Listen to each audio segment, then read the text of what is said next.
Hello everyone, my name is Elisa. I'm from Italy and I'm one of the foreign docents at National Taiwan Museum. And today I'm going to be answering 4 questions regarding my experience as a docent in Taiwan. The first question is, what would be the most important characteristic for a foreigner to become a docent in Taiwan? Or how to become a foreign docent in Taiwan?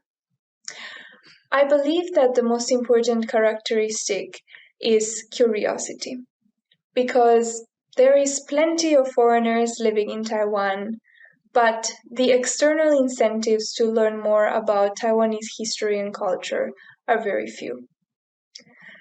Many come to Taiwan to learn Chinese, and they might be taking classes from universities and/or language centers. And these institutions might offer history and culture classes. But these history and cultural classes rarely, if ever, focus only about Taiwan.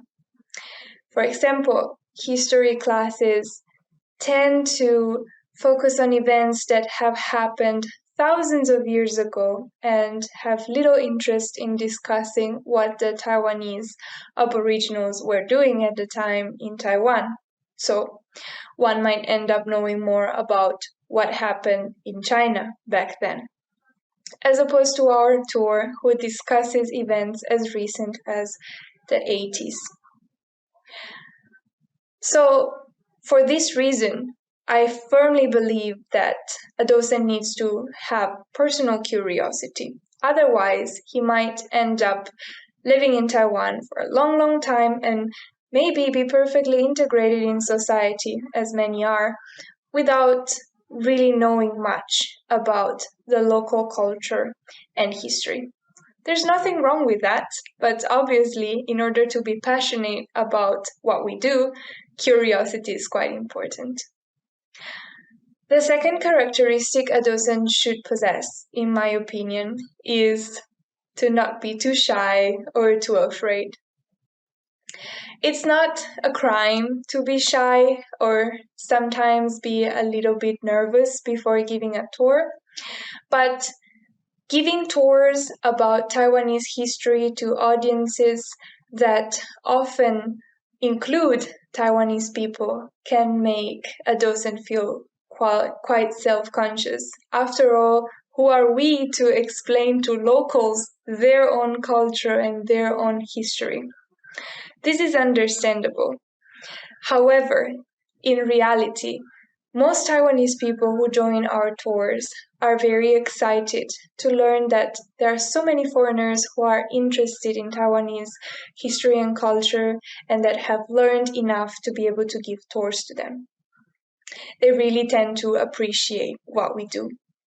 Another concern might be that because the audience is Taiwanese, so they will be able to immediately spot any mistakes we make. That is possible, even though a lot of the feedback we receive is that we know more about Taiwan than the average Taiwanese, which is quite nice to hear. There's quite a sense of accomplishment. But even if we do make mistakes and we get called out on them, for example, getting a date or a place name wrong, it is not the end of the world. It is a learning moment that will help us remember better in the future. So there's no need to be afraid, because if you're afraid, neither you nor your audience will be having a good time. I lived in Taiwan for about a year, from August 2018 until September 2019, and I worked at the National Taiwan Museum as an international docent from about February 2019 until I left in August, so just a little shorter than a year, and I'm really excited to share some of my experience today. I think the first most important thing is you have to be interested in speaking to people and sharing about Taiwan, but also about yourself. The most engaging tours are tours where you can connect the information you're sharing about the museum and Taiwan's history and culture with your own experiences in Taiwan and your own history and culture that you're able to share with international visitors. And I would also say you have to be interested in Taiwan's history and culture. You really have to know and be interested in the material so you can share it and remember it. I think a lot of people think that you have to have previous experience with public speaking to be an international docent. I had some previous public speaking experience before I joined the international docent program, but I don't think you need to have public speaking experience. That's something that the program is really great for, building your confidence and speaking in front of groups and learning how to present information in a more sort of like organized manner when speaking. So that's certainly not a prerequisite for the program. And if you're looking to build that skill, it could be a great program for you. Phaedra does a wonderful job providing materials for you to study. So I would say definitely look at those materials. I would also say every docent is going to give the tour slightly differently. There is, of course, there's material that you can study and sort of an outline of what your tour will look like, but you will be drawn to certain information more than other information or certain stories more than other stories. So I would say take some time to think more about that history. When I lived in Taiwan, I worked as an English teacher, so I spent a lot of my days off scouring bookstores in Taiwan for sort of books on Taiwanese history in English. So that really helped me learn more about the broader history of Taiwan, which I think can only help you when you're talking about sort of the specific time periods that you discuss during the tour. Also, one of my professors in college, Professor Evan Dolly, who's wonderful, researched Taiwanese history, so he shared some resources with me as well. But I would say there are more resources than you would think. There are also a ton of groups online who are dedicated to sharing sources about Taiwanese history in English and translating sources to English and other languages. So those are really great resources as well, if you're looking for specific time periods or if you just want more general knowledge about Taiwanese history. So there's sort of accessible sources at all levels. If you have an academic history background, there's a lot of resources. If you don't have an academic background, there are also a lot of resources. So use the resources available to you. Museums, other museums and libraries also have a lot of great resources if you're an international docent not based in Taiwan as well. Okay, so two aspects I have to work on most is internalizing the history and sort of embodying the role of a docent. The thing about history is that we've learned in history books, and before we were qualified to be a docent, we had to take tests. So we got to memorize these facts and the years and all that to take that test. But that is not enough to become a docent, because to become a voice, sort of like a voice of the museum, you kind of have to talk about history, not like you're reciting information, right? It's not information from the internet. You have to own it. And that for me is my first challenge, because you see, I haven't been in Taiwan for the past few years because of my studies. And so just coming back, I'm sort of a little bit, sort of having to familiarize a little bit with the land again, with the society. And I think this is very much in the spirit of what the museum is about, because you see, for natives like me, I mean, even if I'm not from Taipei, what is this museum to me? What is our relationship with the history that it's on display in the building, or even like the building itself? If we don't live nearby and look at it every day, it's just, all we are aware is that the museum exists, and it's just not something on our minds every day. And so for me, the process of internalizing this history, internalization, or serving at this museum, is a process of sort of reclaiming a part of history that we've detached ourselves from because we had to study it for exams. And it's sort of to pick that back up from the books and make it sort of something that's in our memory. And I think the challenge I'm still learning, I think, is to stop looking at it like we're studying it, but start to try to live as a part of it. And that for me is the biggest challenge. And that's it's something that I think we have to work on is to try to improve ourselves and become sort of fulfill this role. Yeah. I would say that my first aspect that I think docents need to work on is also the content, because a lot of the content that we have learned in school is not quite enough if you want to be a docent, because we do learn history at school, but there's still a lot of history that we have never learned about it. So if you actually want to be a docent, I feel like you need to do a little bit more research if you want to talk about it in a more detailed way and actually attract your audiences with more interesting contents. And besides that, I feel like remembering all of them, especially all the details like the time and the numbers, they can be quite complicated, but like one of the lecturers have talked about, like sometimes you don't have to mention all the numbers or everyone that actually happened in the history, like in the stories, but you kind of have to make easier names for them so that people can understand and actually remember them after hearing your tours. And then I would say that another aspect is that if you're a shy person like me, like a little bit shy in front of people you've never met before, you probably need to like train yourself to be more courageous, like have more courage to talk in front of people, because sometimes when you get nervous, you might actually kind of forget what you have to talk about, especially when it's something that you just learned and there are a lot of details in them. The second question is about how current and global events reflect on our tour. I firmly believe that, given a chance, we would be able to connect any major event with the content of our tour, because history repeats itself and human nature is human nature, no matter which century we are talking about. But to make a concrete example, recently, protests have been sparked in Iran by the violent death of a young girl, Mahsa Amini, who was beaten by the police and passed away in the hospital afterwards. I do think these protests bear a striking resemblance with the ones that were sparked by the 228 incident in Taiwan. Let's see the facts. First of all, we have a conflict between civilians and the police force. In the case of Mahsa Amini, she was accused of not wearing her hijab properly. And in the case of the 228 incident, it is said that an old lady was illegally selling cigarettes and was asked by the police to stop. Secondly, we have a civilian death provoking uproar. In the case of Iran, unfortunately, it is Mahsa Amini herself who passed away.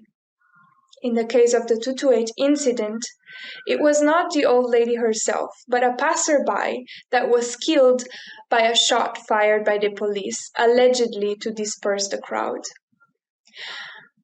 But what happened afterwards? People protesting against the government for their own rights at their own risk. And unfortunately, many of them facing dire consequences, such as imprisonment or even death. There is another detail that, when hearing about the protests in Iran, makes me think of the 228 incident. After the protests started, and the government violently responded by suppressing those protests with brute force, Taiwanese civilians responded by breaking into the radio broadcast offices in order to let everyone on the island know what was happening. They were successful, but their audience was restricted. We can compare this with what is happening in Iran currently. Everyone with a phone is recording the protests. Everyone who has access to internet is trying to share more information about them. No matter where you live, you probably have seen the name Mahsa Amini on your feed, Instagram, Facebook, on the news, on YouTube. In short, these protests have a much bigger audience, and all of us are becoming witnesses to history. By contrast, events that happened decades ago do not have that many witnesses, and that can be a problem because important events could be swept under the rug, they could be forgotten. So it is one of the objectives of our tour to make sure that the stories that we have heard do not die in darkness. But speaking of darkness, not everything is so sad and dark. There are positive changes that affect our tours as well.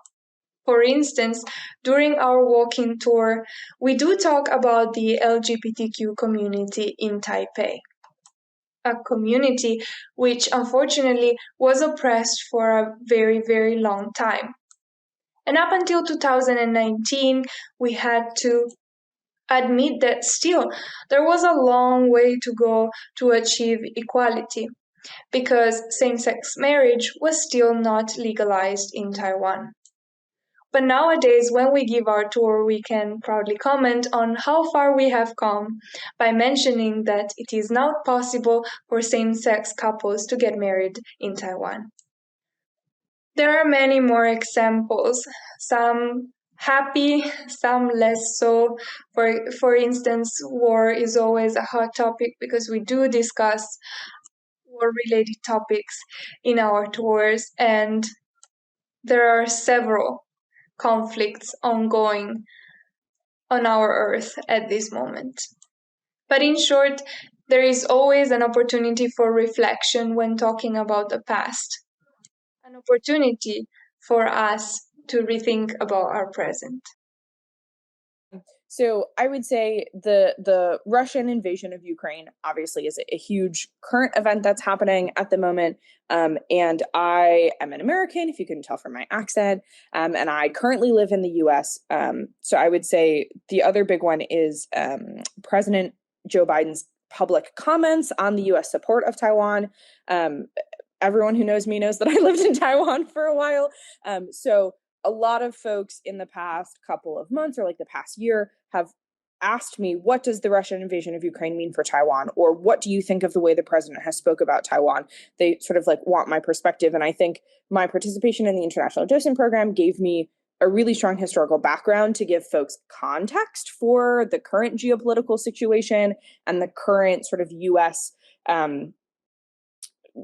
comments on Taiwan and tensions in the Taiwanese Strait. So I think that was helpful. I also think that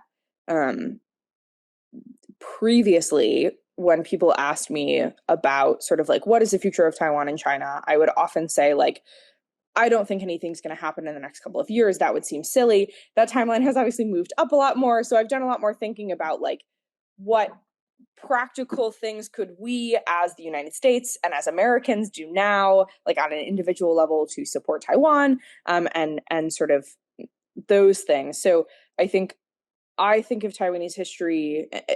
Taiwanese history, I think, has always been a very present thing for me. Like there is a history, but it is an ongoing history, and I think most historians would tell you that's how you should think of history. But it has become even more important that I think I am able to share that with other people, given the current geopolitical situation. And I think, I don't know if this has come across in like Taiwanese news sources, but like US intelligence services have come out with like some very explicit comments on what they think China's plans are for Taiwan. So I think that has sort of like moved up the timeline in my mind about how to share with Americans what Taiwanese history looks like and what I perceive to be the best course of action for the US if the current situation changes. Right. So you probably know, as someone who stayed in Hong Kong for the past couple of years, personally, I think I have a very vivid experience of just one day realizing that, hey, every day history is being made, that kind of feeling. And for someone like me, I was in the past rather apathetic towards Hong Kong politics because they weren't my politics. But suddenly, the umbrella movement wasn't history. 2003 March wasn't history. 1997 Hanover wasn't history. They were just relevant to what was happening in the present because they provided that context, the context of an ongoing series of events. And they were alive, that kind of past. They felt very alive because the living still bear those memories. And they were alive because the story is still going on. And our views of the past sort of shapes our views of the present. And I think that's the kind of thoughts that I sort of recall as I'm strolling through the museum and, trying to prepare for my trial tour. I mean, the National Taiwan Museum. It's not a simple existence. It was founded by colonizers to celebrate their achievements, but the same people who also brutally executed rebels in Taiwan and oppressed Taiwanese citizens. So there is that complexity in there. And throughout these 116 years, it stood. Every regime on the island has tried to attempted to add meaning to this building. Colonizers, the ROC government, and they tried to lay their print on the narrative. And, as I shaped my understanding and sort of molded my tour, I personally tried to dig into, but also stay conscious of the stories that, that they were telling us. And what is the story I will be telling? How does it stand in relation to those other stories that were being told of the museum? Now, by story, I don't mean fiction because I'd be a horrible docent if I gave them anything but facts, right? What I meant is sort of connection between thoughts. It's like a narrative. The building, the park, the yellow tiger flag. And as I just said, I'm sort of trying to reconnect with history. And as I'm beginning to reconnect with history, I also notice a narrative of my own is forming. And it's sort of trying to tiptoe that line, between making it relevant and accidentally feeding my own narrative. And I think that is sort of what I'm thinking when I see something like the yellow tiger flag or those statues and the train and the facade. And that is something that crosses my mind. What should I be telling? If I draw parallels here, would I be overdoing it? And yeah, that's about it. I would say the invasion. I know it sounds a little bit weird because sometimes invasions are not good, especially when one country wants to be independent and another one actually wants to take over it. But sometimes the invasion is good because it kind of helps cultures, especially different kind of cultures, just combine and actually create something new. And I think that's really special and unique because we don't usually see that so often because wars don't happen that frequently, but when they actually happen, it's surprising that we get the chance to see the combination of two different cultures. And I would say the legalization of same-sex marriage as well, because it's crazy to think that people have so many different perspectives nowadays, and people are brave enough to actually show and tell everyone about what they think and how they feel. It's like in the past, especially when you go to the museum, you hear lots of stories that people in the past weren't actually able to do those things. And it's crazy that people have wider people accept things more now. People actually accept different things. Like, not people are not so narrow-minded nowadays. And it's nice to see that, because that gives more people more opportunities to express things that are going on their minds, or things that are going like in their bodies. Now on to the third question, the must-go places. Well, I will be honest, anytime I have friends coming to visit me from abroad, I make sure to sneakily bring them to the 228 park and give them a private tour of the park and of the museum. But that is because I sincerely believe that both the park and the museum, being such important historical places, do deserve more recognition.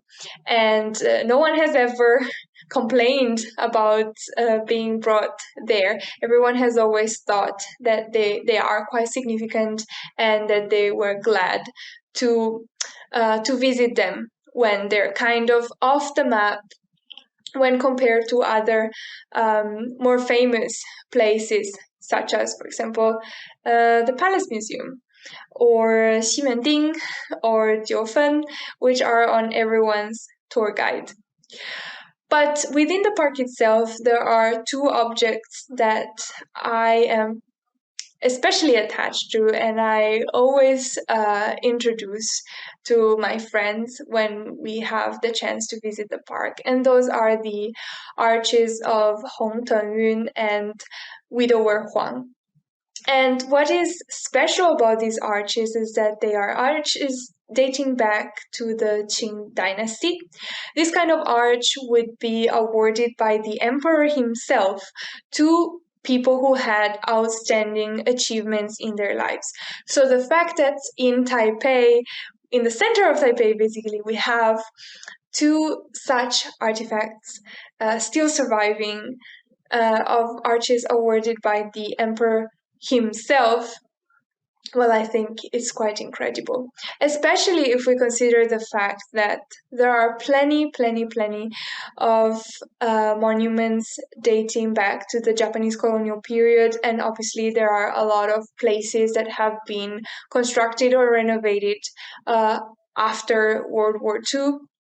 So it's quite easy if you're interested in these kind of places to find them in Taipei, but it's not as easy to identify monuments from the Qing dynasty. So perhaps the most evident nowadays is Beimen, the North Gate, but not too long ago that as well was sort of hidden underneath an overpass. So I always make sure to point out that, yes, there are still monuments dating back to the Qing dynasty in Taiwan, in Taipei, and two of them are in the 228 park.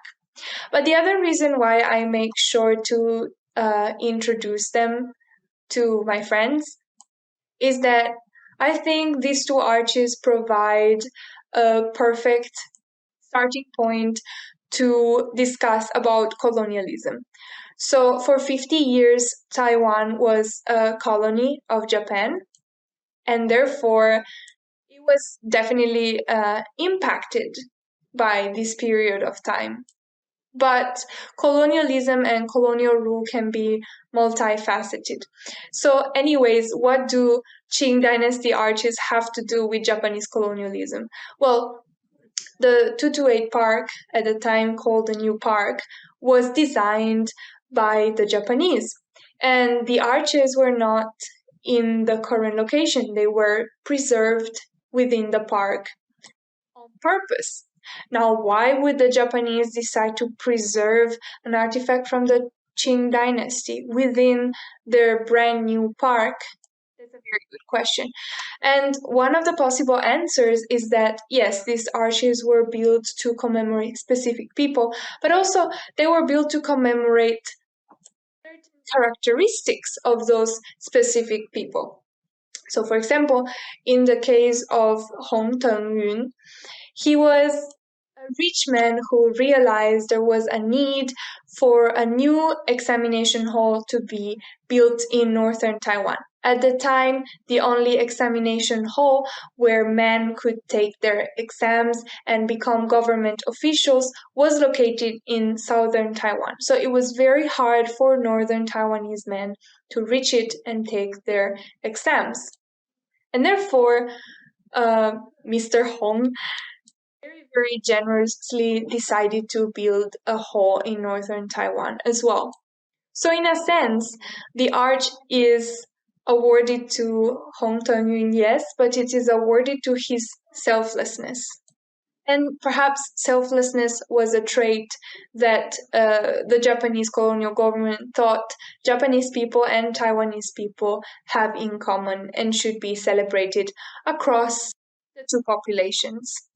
But if we look at it from a different perspective, those arches rightfully belonged to the Taiwanese community, and they were moved around by the Japanese colonial government. So it could also be read as an act of appropriation. I do not think there is a definitive answer to this, but I'm definitely glad that places and objects within the 228 park can spark this kind of conversation. That was one of my favorite parts of the tour of the museum. So right at the end, we bring visitors back to the front of the museum where there's sort of an image or a recreation of the yellow tiger flag, which was the flag that was flown in the short period of time for a self-declared Taiwanese sort of, I want to say republic, between when sort of the mainland Chinese government decided that they would sort of cede the island of Taiwan to Japan, and when Japanese forces actually arrived on the island of Taiwan. There was sort of a brief resistance to Japanese rule, short-lived, ill-fated in many ways. But there were these flags that were flown over some key cities, which, you know, in military history, it's very common to sort of fly your flag until your forces are defeated. So if people see your flag, they know you're still in control of the city. And there was sort of a series of unfortunate events with these flags, and many have been lost to Japanese archives. But it still serves as sort of a really important artifact and also an interesting calling point to Taiwanese history and a period of Taiwanese history that I don't think a lot of people know about, even if they do have some background in Taiwanese history. And I would often compare that to the American flag. And the American flag is fondly referred to as the Stars and Stripes, or the Star Spangled Banner, which is the name of the U.S. national anthem. And the Star Spangled Banner, the song, is actually from a poem that was written during the War of 1812, which was a war between the United States and the United Kingdom. And it was written when Francis Scott Key, the author, was a captive of British forces off of a fort called Fort McHenry, which is in Baltimore, Maryland, which is where I went to college, actually. And he, sort of the words of the song talk about how he, throughout the night, saw the American flag still over the fort, and so he knew the American forces had not been defeated. And as bombs were going off, they were illuminating the night sky, and he could still see the flag. And so it's a poem saying, like, I'm so grateful to see this flag, to know that my country has not been defeated. And the Smithsonian Museum, which is sort of a huge complex of museums in Washington, D.C., the U.S. Capitol, has the Star Spangled Banner, the flag that flew over Fort McHenry and inspired the song, and it hangs in a Smithsonian museum. So I think the way that flags across cultures, across history and nations represent sort of that ideal of your country and what you're fighting for, and knowing that your flag being raised means there is still fight left, is an interesting connection, and one that I often really found compelling for visitors. And also it was compelling for me when I thought about it, to think about sort of this shared history in some ways. Great question. I love the walking tour. If you have the time and you're in Taipei when it's happening, I strongly encourage you to attend. My favorite part of the walking tour is actually the park where the National Taiwan Museum sits, which is 228 Peace Park. There is so much history to the park itself. Like, I could go on. And I think knowing the history of the park is really a microcosm of Taiwanese history in so many ways. But my favorite portion of the park tour that is included in the walking tour is the memorial to the victims of the White Terror period in Taiwanese history. I think it's an incredibly powerful part of the tour. The tour guide who I worked with and who I took the walking tour with most was Iago, who is also an amazing tour guide. And he has a very powerful rendition of the story of that monument, about sort of the monument representing sort of three different demographics of the Taiwanese population coming together and sort of, I don't want to spoil it too much, but when you walk into the monument itself, it's a very visceral feeling of grief and memory. And I think anyone who has experienced either of those emotions, it's a hard space to be in, but it's also a very profound space to be in. And so I think that is such an important part of the tour, and it's something that is so easily relatable across experiences, no matter where you're from. Your country likely has a period of history, or sort of a group you identify with likely does. So it's a very relatable and powerful part of the tour. And so I highly, highly recommend the tour, but that is my personal favorite portion of the tour. And just for our recording, correction of the recording, it's actually a monument for the 228 incident. So would you kind of repeat that, like the first sentence, like when I ask which spot you Sure. So my favorite part is the tour of the 228 Memorial Park, which is, or the Peace Park, I should say, which is where the museum, the National Taiwan Museum, actually sits. But in particular, my favorite part of sort of the tour of the park is the 228 Memorial. Am I saying this correctly? Memorial, the 228 Memorial to the sort of the victims of the 228 incident. So I think it's a really powerful part of the tour, and I highly recommend. Well, my personal favorite is actually the park itself, simply because it actually predated the museum, I think, and it was once again for a colonial achievement. Like, it was once again an attempt to show off how modernized Taipei City can be. But I feel like that original intent sort of got washed away, because this park has bore witness to so many events, and there's so many spots in this park. We learned about the radio station. We learned about how the lake didn't used to be there, and we learned about so many of the events and the communities that had used this park. It is truly a public space, and it has been a public space for a century. And so I feel like just taking a stroll to the park, I feel like it would help, just reminding yourself of what had happened here, what had taken place, how the city has changed, but the park is still standing after a century. Of course, I guess that would require some information that, or some prior knowledge of the park, but it's okay because we have a walking tour, 3 hours. And I think, and I just think it's a great place to hang out at, and, and to, I guess, reflect on the past. As I previously said, history was sort of about reading meaning, and how different people of different ages have read meaning to places. And right now, this park, well, it's a park to a lot of us, but for many, and maybe 30, 40 years ago, there are different meanings. And maybe 70 years ago, when the February 28th incident broke out, it was another different meaning for those generations. And I think that is just something that's really cool to think about, especially if you consider yourself as inheriting part of that ongoing history or narrative. Yeah. I think the one spot that I would strongly recommend is the corridor, because if you're like someone who likes to imagine things. And I think it's a great spot because when you go there, you can start imagining how people in the past stood there and look outside, because it was actually an outdoor area and now it's an indoor area. So that's a big difference. And you can actually imagine what people used to do there and what people might see outside the windows. It's like drawing or like playing games. You can actually imagine something on your own.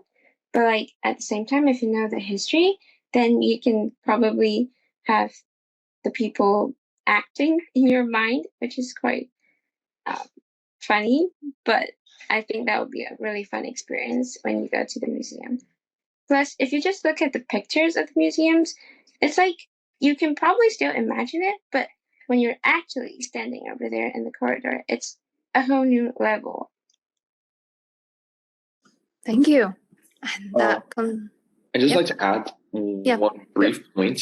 I'm not sure if this is relevant, but sometimes I come across, like when I'm doing research, I come across like old old photos of Taipei, and you see how the streets have completely changed with the museum is the same, and it's just always mind blowing to me. Like that's the building, like that's the same building, and then the streets are changed, and then they're not as wide as before anymore, and the trees are gone, and they're replaced by billboards and neon lights and cram schools, but like the museum is there. And it's always mind-blowing to me sometimes to see like old photos and accidentally a shot of the museum. You're like, it's the same thing. Yeah. And now on to the fourth and final question. How has being a docent in Taiwan enriched my life? I always tell everyone that becoming a docent has completely changed my life, and they tend to not believe me. They think that I am being a bit too dramatic, which may be, but it did change my life in some ways. Well, first of all, I found a great community that becomes bigger and bigger every year when we get new students on board to become docents and to share their knowledge about Taiwan. And also, I firmly believe that in order to understand the present, we need to understand the past first, because in order to jump forward farther away, we have to run backwards first. And so to understand some of the historical background to Taiwanese society, I think it has helped me to better integrate and to understand certain aspects of life in Taipei. For example, even from a geographical perspective, why are things in the places they are? Why is the majority of administrative buildings in one place? Why are all the shiny new skyscrapers in others, etc., etc.? But also, finally, I think the places that we introduced during our tour have kind of become my old friends that I go and visit whenever I'm feeling a little down or a little unsure about myself or about my life. I know plenty of people who like to revisit childhood memories when they're feeling down. They like to go and eat the same ice cream they ate when they were in elementary school and so on and so forth. For me, this is not possible in Taiwan because I was not a kid in Taiwan. But in a sense, to introduce the same places over and over every month for 4 years has made them become part of my story as well. And so now when I'm feeling down, I might go and take a walk in the park and look at the outside of the museum or go to the railway museum and take a stroll. And it has kind of made Taipei a little bit more like my home. When I left Taiwan in September 2019, I went to the University of Edinburgh, where I completed my master's in history and actually did a little bit of Taiwanese history in my master's dissertation. And then COVID happened, the global pandemic, so that sort of changed my plans. I ended up returning to the US, and I started working in college admissions. So my current role is an associate director of recruitment admissions at Georgetown University's McDonough School of Business. So I recruit for our graduate business programs. So if anyone's interested in a graduate business program, let me know. Happy to chat. But there are so many ways in which I incorporate what I learned, both the skills and the content that I learned in the International Docent program. My first full-time job after finishing my master's degree was as an admissions counselor in an undergraduate admissions office. And as part of the interview process, I actually had to complete a 20-minute presentation on a topic I cared about. So I gave the interview panel a tour of the National Taiwan Museum virtually with photos, and I shared so much of the wonderful information that I had learned as an international docent, and I was later told that was the presentation that got me the job. So that was a wonderful way that I incorporated my experience. But even in my current role, which is slightly different now, I speak to large and small groups of people. I share information about myself. I try to help people form connections with what I'm talking about and their own history. And I actually meet with a number of Taiwanese students.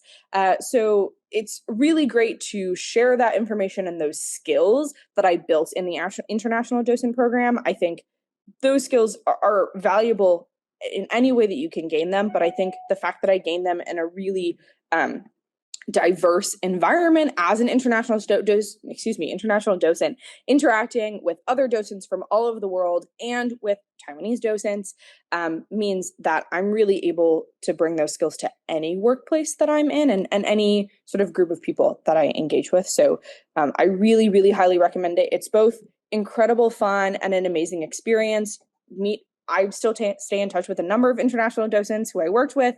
So you meet wonderful friends, and it's a really great thing just to put on your resume, to be honest. So I highly recommend, and it has certainly impacted my life in ways that I did not think it would when I submitted my application. I won't say I'm done gaining anything, because I feel like it's an ongoing process. And every time I have doubts about like giving tours, Miss Phaedra always told me that, you see, the trial tour is only the beginning, like the actual learning starts when you actually start giving tours. And so in that case, I guess the actual learning hasn't started yet, because really to write a script and to be able to deliver it, that is in comparison the easiest part of being a docent. The actual challenge of being a docent is to be able to hold the post, to be able to, as I said, embody the role, and to be able to sort of respond and react according to the situation. There's a lot of improvising that's needed, and all this is sounding very daunting at the moment. But I guess I would say that in preparation of the tour, I started trying to envision myself as someone giving instead of someone who's learning. And I think that's been sort of helpful.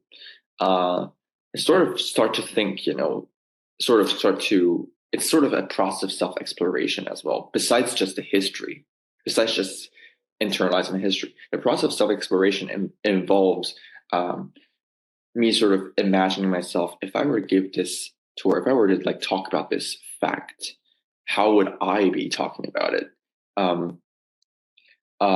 For instance, would I be cracking a joke here? Should I write the joke down? And if I wrote the joke down, would it just make it sound stale and not natural? Then maybe I shouldn't write the joke down. So like there's a lot of contemplation on my own image, what I'm presenting, how I'm presenting myself, and it's sort of an exposure therapy for this like introvert.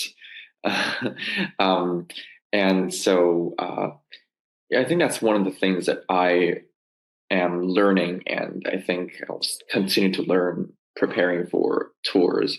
Another thing I want to mention is the training program. Besides a lot of training that's really sort of opened our minds as to what it takes to become a docent and sort of, challenge some of our old ways of thinking. There have also been some talks that we attended hosted by the museum that we attended. And I think a lot of them really just calls back to the themes that I've been sort of dealing with myself, that is to reconnect with my roots a little bit. Because I personally, besides having studied abroad, been sort of influenced by Western culture a lot, but I won't say like I'm not Taiwanese, because I also can identify the Taiwanese part of me. It is just to rediscover those connections, I think. And there have been talks, like for instance, one I remember especially fondly was the talk where I think 3 speakers were invited. There were 2 musical artists from Taiwanese indigenous communities, and one from Hakka. And then they were talking about their mother tongue and promoting their mother tongue through music and through the language of the young people, I suppose, pop music and hip hop sometimes. And sometimes it's sometimes just fascinating. It's not really fascinating as in, wow, I totally, agree, that kind of fascinating, but it's just fascinating to see the passion they put into this. And this just reminds me a little bit of like my own, I won't say mother tongue because I grew up speaking Mandarin Chinese, but there was my roots in Hokkien or Taiwanese that was completely lost in our generation. And it just makes me think of that part of me that I rarely reach out to or rarely keep in touch with. And a kind of mindset that was lost because we didn't learn it. And at school, we didn't really pick up the mindset. We learned it, again, as a subject, we studied it, but it wasn't picked up as a mindset. And our parents don't really speak the language as well. And again, it just connects to the whole ongoing narrative kind of thing. Our parents didn't learn the language because of history, because of, at the time, the social atmosphere and the policies did not allow them to, and that led to this, and I think those are the things that I think about when, throughout this program, and sort of visiting the museum several times and contemplating about the past, I think. I think through this training program, I learned a lot of history outside of textbooks. It's really nice because I don't usually search history videos or anything related to history online. And I think it's a great opportunity that I can come here and learn more about Taiwan, because I am local Taiwanese and I've been living here for like more than 17 years, but I feel like I've never really known so much about Taiwan.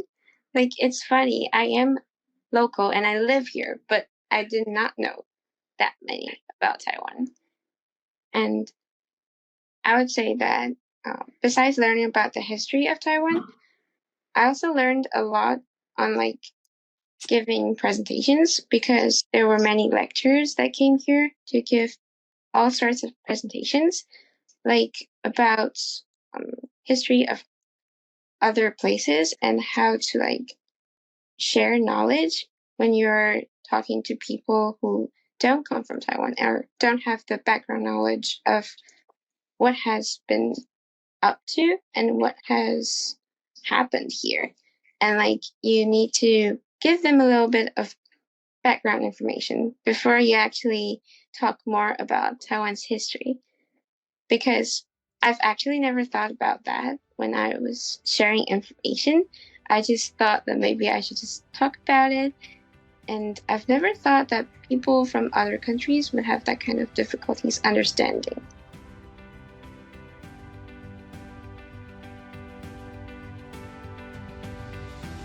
and the tour starts from the location where the history emerges of all the East Asian culture and the history with architecture, and it's nice to start with this simple basic and just walk around building up on that and seeing how the history and culture evolved over time in Taiwan.